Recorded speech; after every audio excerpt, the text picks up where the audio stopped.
Pujian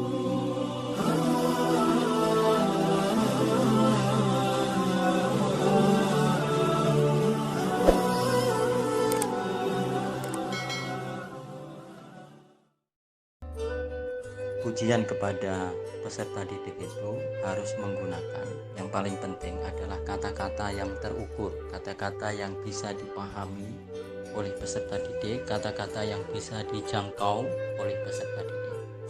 Bukan hebat, keren ya, itu kata-kata yang tidak bisa dipahami. Bagus, menyemangati, bahkan juga bisa memberikan motivasi, tetapi hebat sendiri itu tidak bisa didefinisikan dengan baik. Maka yang pujian yang baik itu umpamanya disiplin, ada kata-kata disiplin, disiplin sekali, rajin sekali, rapi sekali. Nah, kata-kata itulah yang penting untuk dijadikan sebagai pujian untuk peserta didik. Tujuannya agar pujian itu bukan hanya menyenangkan salah satu dari peserta didik, tetapi memberikan motivasi kepada peserta didik lain yang mendengar tentu saja untuk mengikuti.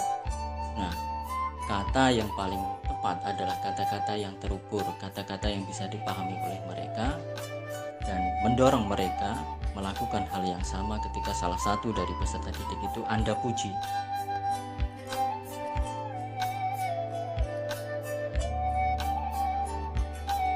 Prinsip selanjutnya yang penting adalah bahwa sebenarnya setiap peserta didik itu layak untuk mendapatkan pujian. Itu yang jelas begitu, hanya saja kadang kita ini membuat parameter ukuran yang sifatnya generalisir. Umpamanya kita sudah membuat blocking ya, sudah pikiran kita terkotak, umpamanya terbatasi bahwa peserta didik yang mendapat pujian itu adalah yang pintar, sedangkan sehingga ketika terpatri di benak kita sebagai guru bahwa yang layak mendapat pujian itu yang pintar, maka yang tidak pintar itu tidak mendapatkan pujian. Nah, itu yang salah. Kita harus memberikan pujian dengan sudut pandang yang bermacam-macam. Ada peserta didik yang rajin, ada peserta didik yang pandai membaca Al-Quran, ada peserta didik yang pandai matematika, ada peserta didik yang pandai menari, pandai olahraga. Semuanya itu adalah ruang-ruang di mana kita bisa memuji mereka. Karena itu prinsipnya adalah setiap peserta didik layak untuk mendapatkan pujian. Kita harus tahu, harus mencari tahu di bagian mana kita bisa memuji peserta didik yang satu dengan yang lainnya, karena itulah tugas guru. Kalau kita tidak mengetahui mana yang harus dipuji dari anak itu, berarti kita masih belum jeli memahaminya, belum tuntas mempelajari anak atau peserta didik kita. Jadi selalu ada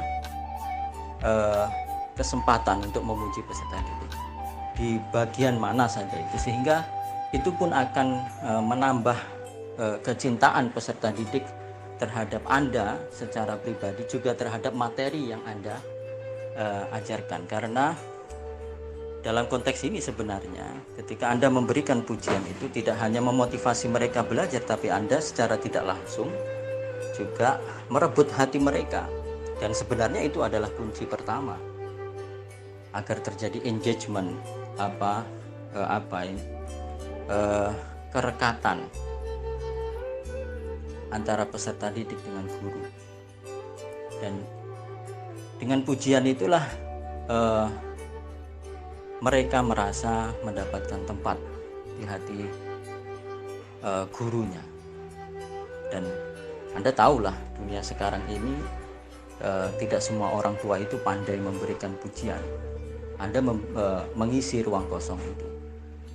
Ketika peserta didik itu tidak mendapatkan pujian di rumah, Anda memberikan pujian itu di sekolahan. Seandainya peserta didik itu semuanya, ruang atau lingkungan mereka itu baik di sekolah, di luar sekolah, itu adalah penuh dengan pujian, saya yakin tumbuh dan mereka akan besar menjadi orang yang bisa menghormati orang lain, menghargai orang lain, ya tujuannya ujungnya kemudian adalah pembentukan karakter itu sendiri.